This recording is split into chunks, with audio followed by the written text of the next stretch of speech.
tokora nene. Mina problem de. Mi kay do. Wofa nenam Fatumata binta Jallo ko belle de fata minyama. Wonto binta hidado. Ko binta ko awa fulani. Partazane lan star juango himo won inno moyo mi fala ande yaro wadana lan gimdi pular yeso bandrawan o cento men andina ma ko wiete poda fulani sibe wi poda mi pode la dum ko basi walla anda ko du woni ko dum be wieta e woy jaaja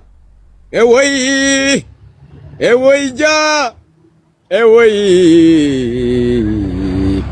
asibe fuddorino ngandu o kayru nebata guitar wangal jabi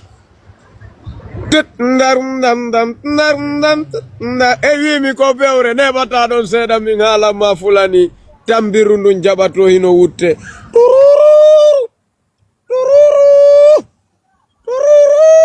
hey bewre dum ko e bewre ta fulani si feji don nana lala den hino seda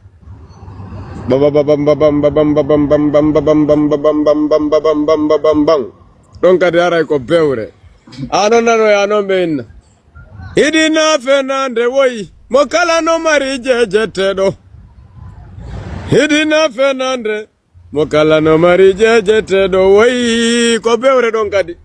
aray ko don cleans kadi yaltinani me morceau de X grand cleans depuis Suisse yahu few don kadi ko bewre go non la famille bandam fado seda fado bandam hande dole den no heewi de yahuyo hombo an min dole ala ko mi alante woni tum hodum kirtida han ande ko no mi hirtori ande mi yim nyamo e tacoso al moƴƴal e pasta bolognese awa e pasta de mbeli de mi gayni do mi wadi min alamma mi luri moƴƴuru mi ayala nenam fa andi ka tokora nene ande kadi mi alantama fi my drug parce que ka tokora yumma e wi tokora no buri njuri mbewa welde ko do kadi mi uroto jaja Mariama Touré sonnajo mo sonnabe awtitimmanti walli jama ko do kadi mi uroto Alpha Jo angon gido bernde anden gido Allah njatigi nelado ko do mi uroto dendanangal gidobe Farba Sada lindin kundin si tay don darde la windanelam bewre Farba no duwa on duwanarde ande ka bara Allah on ande ari o wayri yude bara Allah jetta kongol mi duwa non do yeso fulani princess o jaba amin Allah jabina dum ba hakkunde min alama tokora nene min alama Allah no way waridu webe julu tumbe toro kadi ko mi yidi halnan duwa no da yimbe be wonbe darde men fo kambe andi ko wona wonbe ande ko yimbe wonbe to lawol les wonbe Libya ben fala be lumbude duwa no Libya kala fondo Libino fala nawtude minya yo Allah nadumo leede porte ore jammu amin itawi o maayo e kandiyam Allah tanadumo Allah nidde ma amin kala neddo sonjotodo si tawi wallahi o sonjoto si o naata yo Allah nadumo si tawi o sonjoyto si o ronka natude are si Allah buusinali mo kama en torki Allah soka ben ton fo yo Allah sottube fala be natude ben fo yo Allah natube e bali kaydi européen ko gollira yo Allah hokkube amin aray barki rabbana atina fid dunya sanatan wa fil akhirati hasana wa qina azaban nar barki allahumma salli ala sayyidina muhammad wa ala ali muhammad كما صليت على إبراهيم وعلى آل إبراهيم في العالمين إنك حميد مجيد وبارك على محمد وعلى آل محمد كما باركت على إبراهيم وعلى آل إبراهيم في العالمين إنك حميد مجيد اللهم ربنا تقبل منا صيامنا ربنا تقبل منا حييتنا ربنا تقبل منا ظلمنا اللهم لا تدع لنا ذنبا إلا غفرته ولا حما إلا فرجته ولا دينا إلا قضيت برحمتك يا أرحم الراحمين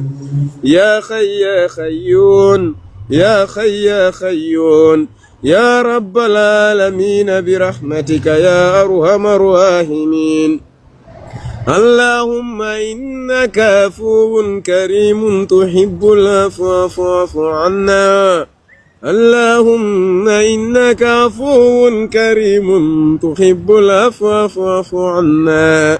اللهم إنك عفو كريم تحب العفو فاعف عنا اللهم ربنا آتنا في الدنيا حسنة وفي الآخرة حسنة وقنا عذاب النار سبحان ربك رب العزة عما يصفون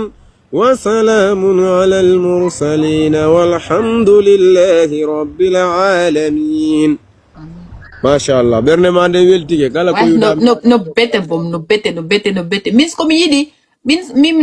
mi do holy dua ma da katel mi do yidi sa ari do ko dua no damen wallahi jaboto min ko do mi yidi barki Allah dua no dam yimbe be fof Allah barki Allah no jabo mi do holy soro angin nanno wo min simi ma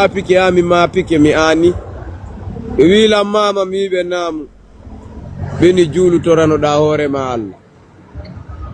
Allah no kuma dum don hay si taliba ben fo duy be nay way fo yo duo si be duy ke agayni be na fop yo duo ayka andi mawdo Allah e mawdo nagore kono be yangudi ara min ko soro ayobo to nolan min ko soro wi mi farba bi be nam bendi da mari bernde nde bernde an ko lawnde yewta ka dudde be holli mi waysi me ngandini ma piji gono ton ko pellet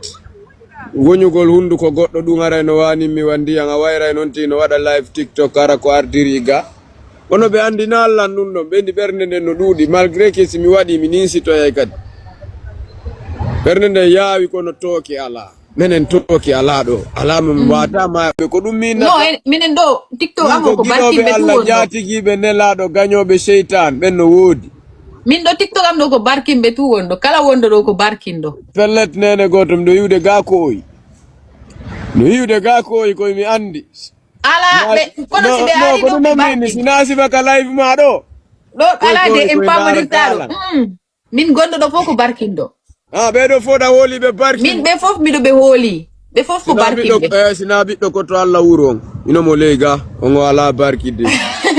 ala de do ay goto inde take do katel na minani kono no wobe ko kadi no derga la famille est-ce que imbe bewbe be no ndarde la windo ka commentaire bewre fulani hayno bewre mi fala yo fulani ndaru ko wiete capantati commentaire ara bindol gotol arado sina bewre fulani acci min kadi mi holla ma si tawi imbe bewre ben no derga parce que ben ko ben no duwa ane kadi hara me mawlora e bewre men duwa no kala min hala ma windudo leydo bewre fulani ndaru commentaire ji ko bibbe fulbe fuuta haala be pular e bibbe fulbe e min hala ma Gambia e Senegal e Mali e Chad e Nigeria fo no windude do bewre parce que ko pular moni yewtude wana anglais na français na dutch woko do be wi do si alla newni do wo alla jabatale anen do si alla newni hey bewre no winde dari bewre wo windu no be windana be fotay ton si alla newni wo windu no be windano be fotay ton si alla newni wo bewu no be bewna no be fotay ton si alla newni do si alla newni do wo alla jabatale anon do si alla newni fulani princess tokora nene nena Fatumata Binta Jallo sonnabe be sonnabe awtiti mantiti tokora nene ndari commentaire gidi no woni windorede tokora nene men bew men bona on bona gonga weli Allah tokora nene ndaru siko bonkini mi pellata yatano do bibbe tato nayo njowo jodo tonobe winda dum no be nayno ko bonki me wondi kono be ndari be tay farba bewo bona Heyga ka bara Allah do men natiri men ngari leyde Porto ko kanko ni leyga dum hey bewre min alama ngo mayo yaajude ko do men affronti Allah wi men billahi men nata leyde Porto jajirabe ame ye piccede piya cede abe wi odere farbande no kander ndiyam min alama mi hayno ibe no wadi robuji nuarje pado sogolo koccu beno jonna cebe teli min alama e ledde bani e ledde kay dum no mobindira wo joni ko be yaw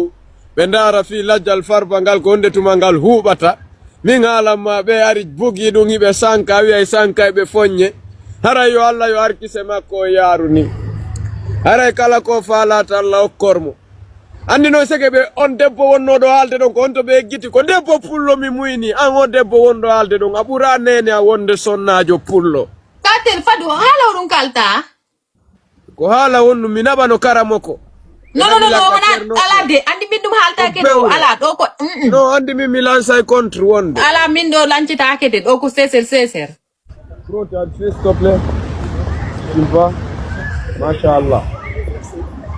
katel no abola ngarde bandang de dabbude mi hubbini dadaro an jaga melen lancu go lala do de mi ko menen tan ko mi famani ko be ko mo halta ko mi ala ko mi fala kom nene goto accu ala de min wota natinam do e problème dem no moli alla no en jaka joni jaka mi men jaka joni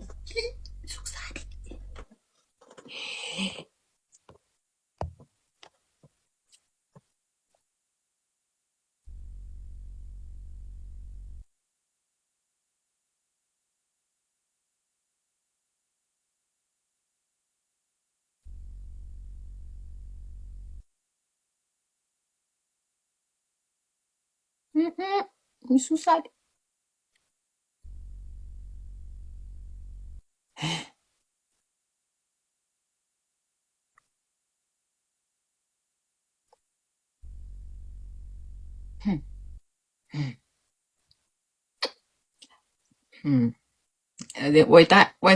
Waita fitta TikTok munu ya.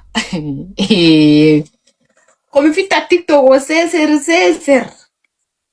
Mi fitta kala video gonoro tu TikTok amto. Seser ta go tu tinani. After mi fitta konto amo mi acca on do TikTok. No. Mi danu menen. Kate la rekam nana. Hello. Ana wadi mute.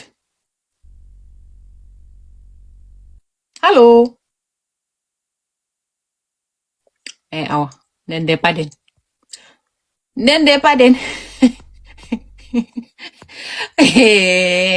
Kori. Awa.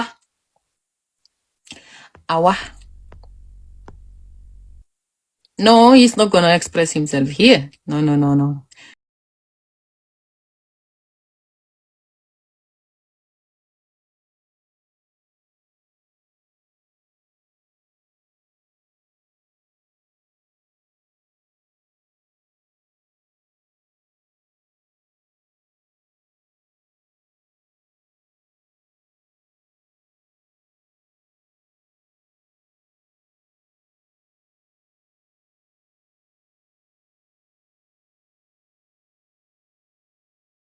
nafo ma adna e laakara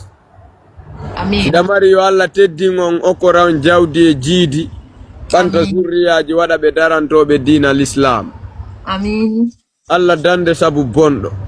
Amin. Allah dande kata e kasara e cernobe be wawata. Amin. Me ko inde mako Fatumata Binta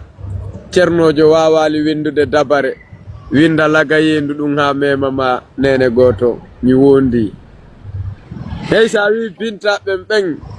ben ko sonnabe hawtiti manti me buyandra ko onto Bintari me Binta e wado ya live special ara ko e ngari yewten ko onto Fatumata ngari ko no Binta on arde ha kolondiri bay pula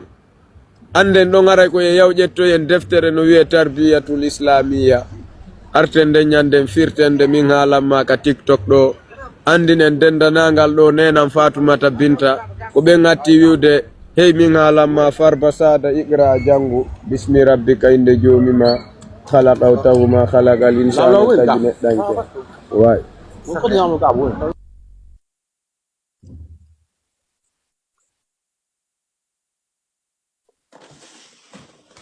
ɗo noon kay gonga welela mi yiɗi ko mintaji 4 keddani kam hela fo ko mi jahowo miɗo joggi ko mbat pon mi wadde mi foti jangude seeɗa ten pon mi fuɗɗade kono miɗo ami ɗum no wiide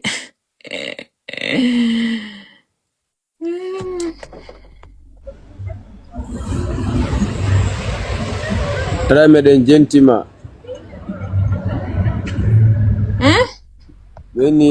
minni nenam Fatumata Binta ɓe wino dey Farba iqra janngu bismi rabbika inde joomima andi time mo gasi ko mi foti wadde live ha wattu sappo yoni tun andi mi foti ñifude live iya commentaire Bleda ron tun ina ñifi live o mati Bleda no waɗi ɗo commentaire o wiyama hello wara o jannama anglais ina ñifi live o no mi yani Allah woni seede mi yani Alphajo ayi ka bandam men wojon ɓawo yima o yehi yo minitaji sappo yoni hande mi hukkindirte Bleda hande mi waɗay golle naafiji kono mi wawata ko min non haalanma de Alphajo na kanko haali koye ɗengal Farba yalti hara o wi o yehi o minitaji sappo fawi o yehi kanko ala de mbimi ko min non haali na andey ande miɗo wadde naafiji yagal mi wawata par ce que min nayi ko min haalanma pellet ko min haalanma Bleda yandi koy Bleda ko mani berending najo susa do susa halde ay hunde Bleda Bleda rikka kadi 31 décembre on ko honto ɓimo adna bugi aljanna teɓɓiti hala nan ya Allah ya Rahman salli ala Muhammadina hey giɗo Allah jatigi nelaɗo gaño seytan ɓimo adna bugi aljanna teɓɓiti ɓimo jasali jibinede Fouta Diallo hey dimbo galle baba goɗɗo na ɓimo 0 taw ɓimo adna bugi aljanna teɓɓiti simiɗo ƴetta nelda Bleda kado miɗo neldani kam kado ɗum fewani de haray simiɗo yewtama hande min haalanma Alphajon sa wi kama ari kama ari tawɗalan hande Alphajon haray yo tufunde nde gandu bandirawo men mo bandiraɓe hawtitimmanti hemin haalanma ono maake tokoran nene wose a wi Fatumata ka suudu Binta ka nder aljanna hey min haalanma Fatumata adna Binta lakara ɗum kaka jannatum firdausi ko ɓe wiya wuru layni ko ɓe wiya khalidina fiha la yabkhuna nahi wala ko ɓe wiya qul law kana albahru midadan li kalimatu rabbi lanafida albaharu qabla an tanfada kalimatu rabbi walaw ina bimislihi madada giɗo Allah a jarama hiwrama a weltanama namu princess Bleda ɗi jofi no jofi a wiɗa a dogay kam hande miɗo looɓi miɗo looɓanma anani ɗume hunuko am pellet Alphajo andi ko ɗum fulani wi hande miɗo looɓa wonga welalimo ko ɗum mi nani ɗo ko ɗum wonga welalimo Alphajo ko min non haalanma min mi yehi giɗo Allah ko ha ɗo min arduno mi looɓi katil an koni mbatta kam Alphajo ko min haalanma ko ɗum non mi daara woni ekkitagol naafigi yagal sino marsak Alphajo miɗo hoolima giɗo Allah Alphajo awa mi tooñi wona an na kanko haali dey ko min haali ɗandi no min ewo konto histoire amen fuɗɗi giɗo Allah no naɗo Alphajo mare ko ɗum minni hande mi haalta mais ñande go e ngara yenen tato mi allama konto min e histoire an o fuɗɗi o giɗo an giɗo Allah o ko giɗo an ni hey bewre nde fof no doga wari o ɓadilan giɗo Allah mi halfimmamo miɗo andi hande mi ninsali ɗum giɗo Alphajo on ko giɗo Farba gadi dalala bulukul mawaliyata min waraye ya Rahman salli ala Muhammadiya Rabbana ya Allah salli ala Muhammadina Alpha Jong gido Allah mo heyandede yangallandede princess hey Alpha Jong ko Leda mi magi jalede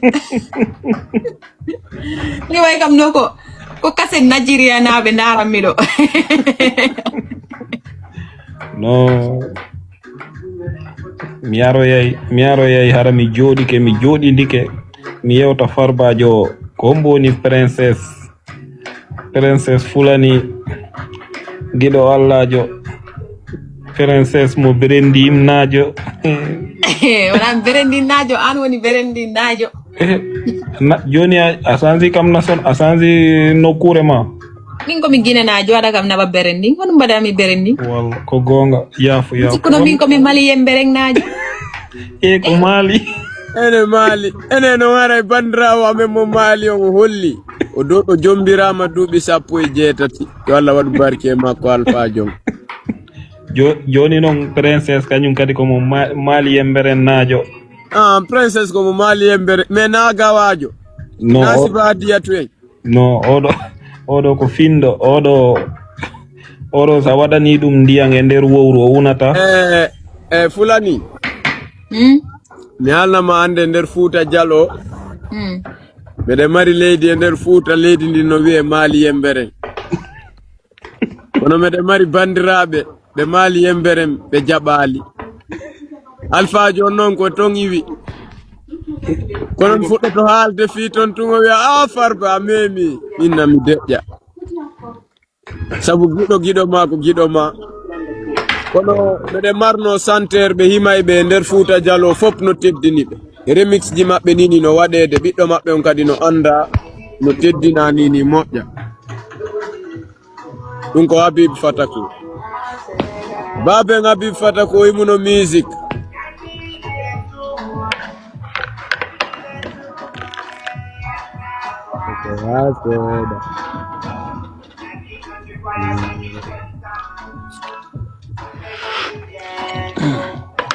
Bila dayani gine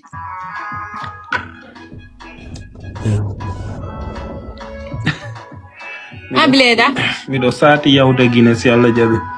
ono woni satugol woy mo miiji yahugol ada pari yaade Guinée si Allah jabi Alpha Jong yaata ko Farba yaali hande kadi no dum don c'est interdit lando men kisa ko nde tuma hotton ko onon jaadata oɗo hande kadi ko koyngal nanale ñaamal ko an woni sawdu ndu andi ko woni sawdu ko mi yata wona ɓorayla mi woni sawdu net ko pulargo yewtuɗa mi nani sawdu andi taku andi ono nana pular ko an woni sawdu ndu ko mi woni sawdu ndu ngal hurba huma sida faala onon ne ko hurba huma mbiya toon ngurba huma min hurba huma ko a ƴetta wudere waɗa toon gude den fo haɓɓa mi menen ko sawdu mi wiyata minen ne ko sawdu kono hurba huma on kay a wiyat oɗo ko hurba huma waɗi min ko min Alpha Jong ko min kala ko ɓe tippi ko min haysi ɓe feggike ko min yanata giɗo Allah andi kono Alpha Jong ono iɗo yara tun Lipton ene keɗa to ono ɓe yara Lipton moƴƴa honno no ɓuuɓi giɗo Allah Alpha Jong yeeso ɗon biniri no wiye no windi e mayri 40% ƴetton verre goto Alpha Jong wonon free wonon level neɗɗo wiya Alpha Jong muɗum yo soɗo men da 40% nako hoɗum mbita ɗo katela ala de